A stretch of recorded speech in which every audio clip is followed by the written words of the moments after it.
Did you know that one arrogant speech split an entire kingdom in half forever? When young King Rehoboam took over his father Solomon's throne, he faced his first big test. People from all 12 tribes came to him with a simple request. They were tired of heavy taxes and forced labor. They just wanted some relief. Rehoboam's wise older advisors told him to be kind and serve the people. They said this would win their hearts forever. But his young friends had different ideas. They told him to show strength by making life even harder for the people. Rehoboam chose the harsh path.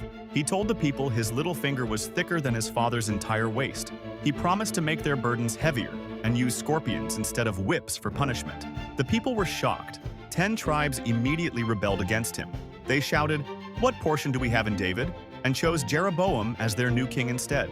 With just one proud speech, Rehoboam lost most of his kingdom. Israel was split into two nations that would never unite again.